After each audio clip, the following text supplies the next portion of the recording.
It is really getting to the tail end of 2023. I've just had three VIP sessions with my private clients, and I was looking at my diary and I went, that's it for the year. I do not have any more one-on-one coaching and mentoring sessions booked in for the rest of 2023. Can you believe it? And we still have a whole week to go, of course. Not sure about you guys. My practice officially closes next week, not Thursday, Friday, which I believe is the 22nd. Private practice success, you know, it's really always open for business, but we'll also start to take things slow as of the 22nd of December. So yes, hope things are going well with each and every one of you. I wanted to check in, and you would see the title for today's live stream is Doing the Hard Things. And one of the practice owners I spoke to earlier this afternoon gave me some really great feedback, and she said, oh Gerda, I really wish you would talk more about the times when things didn't go so well for you. You know, when the pawpaw hit the fan and how you felt during those times. And I thought to myself, yeah, I haven't spoken about that type of stuff for quite a long time. And I was going like, why is that so, Gerda? Because I'm very aware that when I launched Private Practice Success Australia, and I was doing my one-day workshops where I went around Australia, talking about you know, private practice and the business around it and all of the things that I teach, I was very, very open about all of my struggles. I was open about, you know, the Saturday morning I was sitting in my driveway just crying my eyes out because I got news that a major competitor was moving into the same building than my practice, and you know how awful that was and all of those bad things that happened. I was thinking to myself, why haven't I spoken about that type of things for quite some time? And I think a big catalyst for moving away from that was probably the pandemic that happened. And I was very mindful of not bringing more what I guess I felt was perceived negativity into the space and energy of amazing people such as yourselves and into our community. And we had so much stuff to deal with anyway, right? But it was really lovely getting that feedback from this person, because running a business is really, really hard. And something else that she said was that you always look like you know exactly what to do, Gerda, and like you've got everything, you know, you're so well put together and everything's going your way. And I was thinking like, oh, life cannot be further from the truth. You know, in my private practice, I've made every freaking mistake in the book. It's why I can do what I do today. It's why I can confidently provide recommendations, and why I can, you know, ask a bunch of questions of a private practice owner and diagnose, you know, what is wrong, what needs fixing, what foundational piece isn't in place. It's because I've gone through, you know, every mistake in the book that I could probably make, I've made. So I really, really appreciated that feedback. And I'm very thankful for that practice owner. And, you know, it is the end of the year, and you've probably had to do a couple of hard things yourself this year, I imagine. Life is hard. Life is hard. And if we want to grow and if we want to scale, we need to do hard things. And I'm sure that every day, if you are still doing clinical work, and I know from when I was still doing lots of clinical work, working with a lot of trauma and anxiety disorders, I often had to ask my clinical clients to do a lot of hard things as part of their recovery, as part of exposure therapy, as part of processing trauma. I had to ask them to do hard things. Therapy is hard work. So we know how difficult it is for our clients, but we also need to have some compassion for ourselves as business owners, that a lot of days, maybe even most days, we need to make really hard decisions, and we need to take actions which is really difficult to take in order to progress the growth of our business, and simultaneously progress, you know, the nurturing and the growth of our team, and therefore the impact that we can have on our clients. And when I started working with my business coach many moons ago now, back in 2012, I had to do a lot of hard things. I clearly remember when I met with him, you know, we had the big assessment of what was happening, and I spoke about it. And as a result of starting to work with my business coach at that time, as I say, this was January 2012 when I first signed up with him, he asked me to do, I think it was 4 or 5. But the things that really stood out for me was the following. Number 1, I had to fire my then practice manager. Now, if you're a practice owner, you know that a practice manager plays a really vital and important role within your business. And he just went, there's no negotiation here, Gerda. This person needs to go. And there was a reason for it. When I signed up with my business coach, I really had cash flow difficulties. Who am I kidding? I had almost no money in the bank, right? We were making lots of money, but the cash wasn't in the bank. We were doing a lot of billings, but there was no money. And when we actually spent some time to look at what was happening, I found out that my then practice manager did not send off 40K worth of third-party invoices, despite telling me that it was sent off. So that explained why I had no money in the bank, why I couldn't pay my bills, why I couldn't pay my clinicians. I had to pay them out of my own savings, because this person had never, you know, done our billing to third parties, and we were doing quite a lot of third-party work at the time. And even though I asked whether they did, they said they did, but they lied, and I didn't check. I trusted them.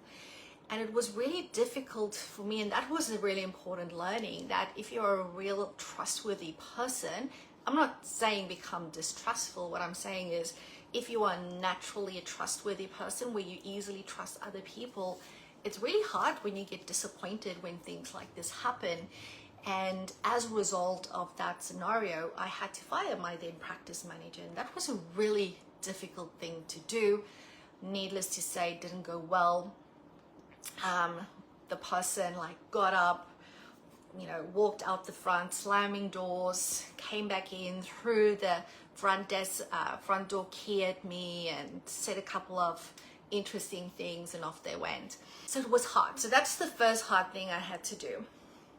The second difficult thing I had to do is I had to fire one of my clinicians, which was even harder than firing my practice manager, because my clinicians is like my peers. They're my team, but it's also like they're my peers. With the practice manager, you know, I knew I was the boss. This person worked for me and with me, but I felt more like in boss mode there. Was with this clinician who was a contractor at the time. I didn't feel like the boss, and maybe that was the problem. I felt more like a peer. This was a male psychologist as well, an older psychologist, and I felt so bad about having to let someone go who had a family that they had to support. His wife was working, so that wasn't really an issue. But yeah, I cried. This is where I cried. This was a tears moment. I didn't cry when Nathan told me to fire the practice manager. When he told me to fire this person, I just burst into tears and said, I can't do it. I can't. And anyway, and he said, well, you need to do it. Think about it. And the week thereafter, he said, you know, have you had a thought about it? Tears again. But I did it eventually. I did. It was so hard, but I did it. The person actually took it really well.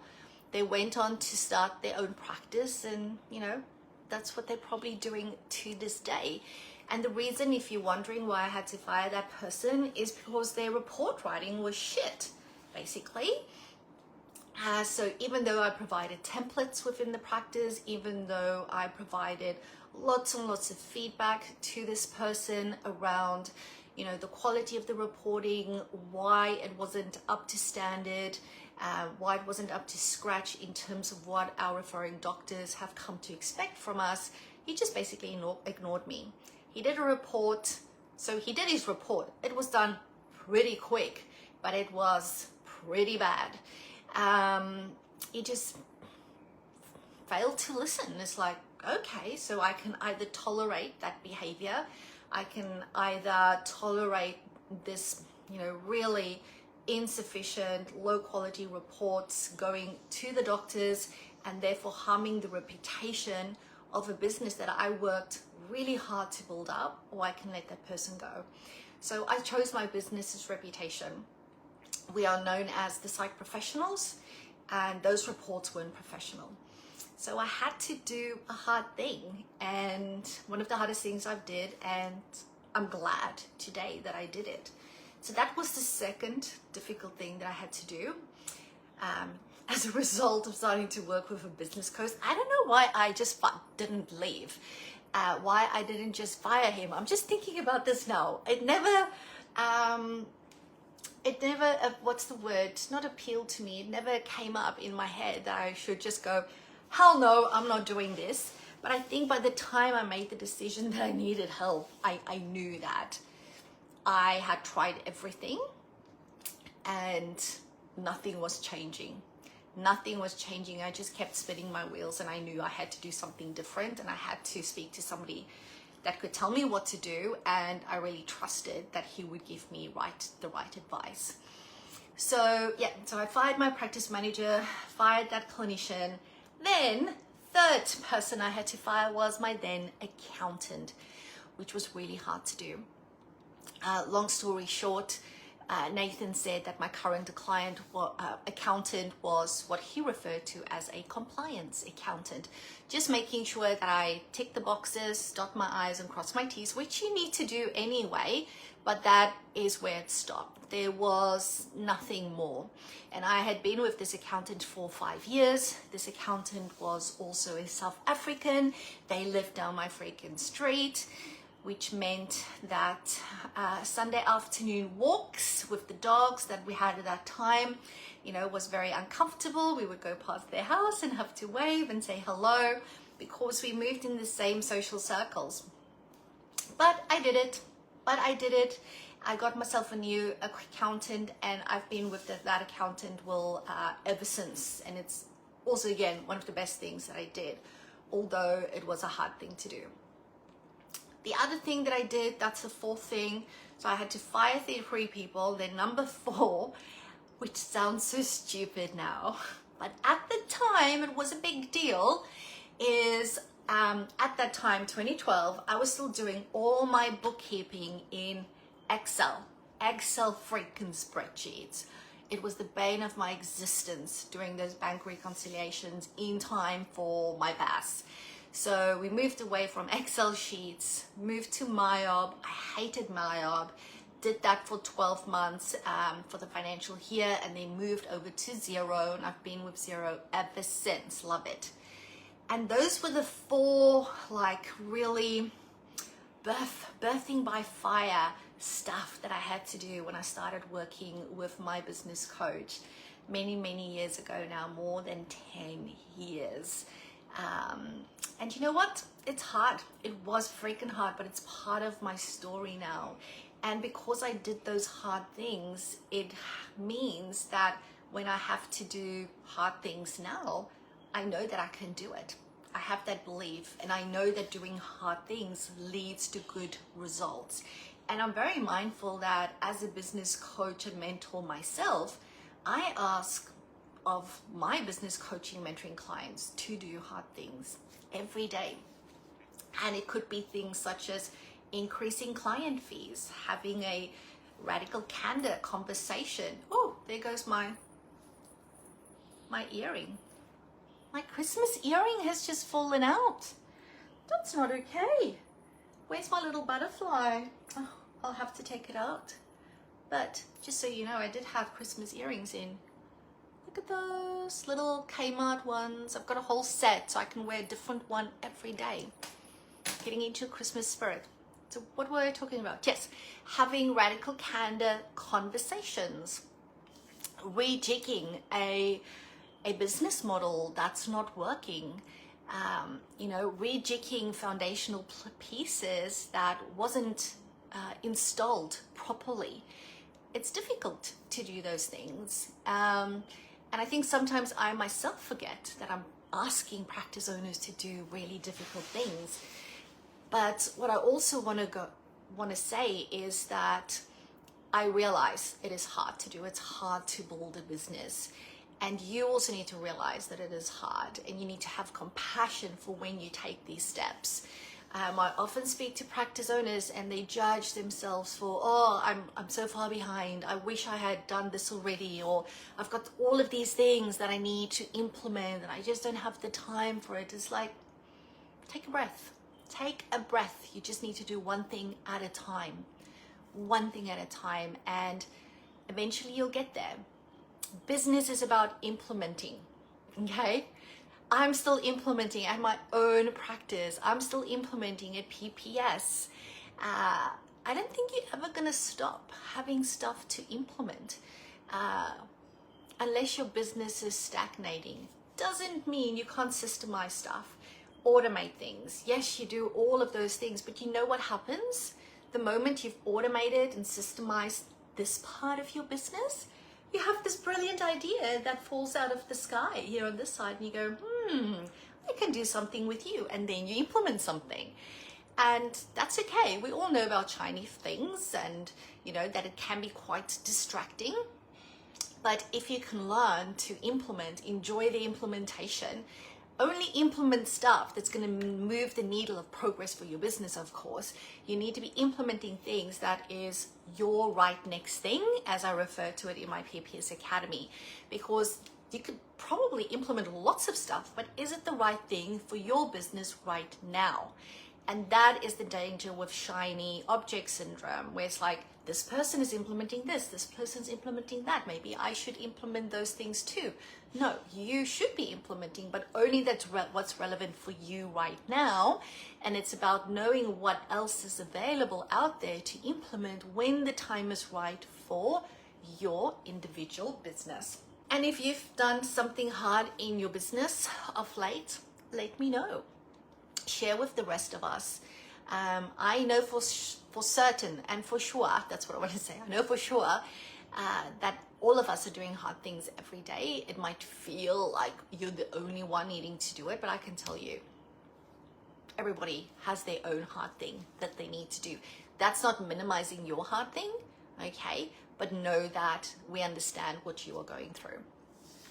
Okay, so that's just what I wanted to share with you guys, and also the notion that none of us are perfect. I'm also not perfect, although it might look like it. I'm not. And I'm sure it doesn't look like it because I'm not, but it might appear like that from a business perspective, that everything just works out wonderfully. Actually, it doesn't. Also, now that I do have your attention, as you guys know, part of what I do is also helping you implement. When you've got a lot of stuff to implement, it's my job as a business coach and mentor, of course, make sure you're implementing the right thing, and then also helping you to fast track your implementation by providing you with resources so that you don't have to reinvent the wheel. And there's various ways that I can do that. But before I speak about that, just a quick reminder. I'm mindful that today, as I'm doing this live stream, is Thursday, the 14th of December, which means tomorrow is Friday, the 15th of December. So by the close of business tomorrow, that is 5 p.m. Queensland time, which would be 6 p.m. Sydney, Victoria time, Melbourne, Tassie time. The early bird for the blueprint planning session is closing. Okay, so you can now book in to come and do the blueprint planning session with me personally on Friday, the 12th of January for only $100 freaking bucks for 3 hours together. to plan out your 2012. So you can get your ticket for $100 if you sign up by 5 p.m. Queensland time tomorrow. After that, it goes back to the regular price of $150. It's like a 50% increase. So get your ticket before tomorrow. That is going to be a really important day for us to get together and plan out your year. Now you might go, oh, Gerda, I've already planned my year. I do know that a lot of people do their year ahead planning at the end of the current year. I've never been able to do that myself. It's just not who I am. I'm one of those people that I feel like I want to play full out until the end of 2023. Like I still want to hit goals and targets that I had for this year, and that's still what I'm busy with. And I like to do my year ahead planning once I've had a rest. And that's really ideal over Christmas and New Year. You know, have some time out, chillax. And even if you might have done some planning already, come to the blueprint planning session. You will be very surprised at how much bigger you will allow yourself to dream once you've had some rest and recharge time. That just time away from being at the office and being in the throes of things really opens up that space to think bigger. And because I'm going to facilitate this process with you, we're going to make sure that you don't miss anything, that you know what to consider as you make those decisions of what needs to be done differently. What do you want to leave in 2023? What do you want to start in 2024? What is those things that you need to work on within your business? I can tell you, anybody that's been there before will tell you that it's an amazing and very worthwhile session to attend. So come and join me for that one. And then the other big thing, which is really amazing for aspiring and current 7-figure practice owners, are the return of the Founders Club. So Founders Club is basically 6 to 8 maximum people working with me one-on-one very closely. Like you basically get unlimited one-to-one access with myself. I was just looking, where's my phone? I'm talking to my phone. On Ppsa, via Zoom. Retreats is included. I'm not going to give you all the details here because there's basically too much to mention. But if that is something that you want to explore, just reach out, let me know. As I said, it's a very small masterminding group that we have, and where you have access to myself and everything that I have to offer. And yeah, early bird for that ends on the 31st of December. So you can basically save $500 a month by enrolling before the end of December. But Founders Club is a 12-month commitment. So if you don't want to commit to 12 months of working one-on-one with myself, then this is not for you. We really want to create a space and a community where it is 6 to 8 practice owners, myself included, that are going to be on a mission in 2024 to achieve some amazing goals. Okay.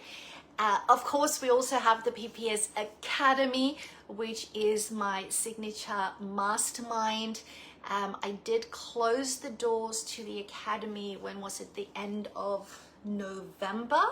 We had 5 people join the Academy during that intake. Yeah, I'm happy to have 2 or so more people join in December. So if you are interested in the Academy, again, feel free to reach out and let me know. But it will have to be like before the end of next week. Yeah, the Academy is just like, I honestly believe that each and every practice owner in this Facebook group should be in the Academy. And if you're not, you are, what's the word?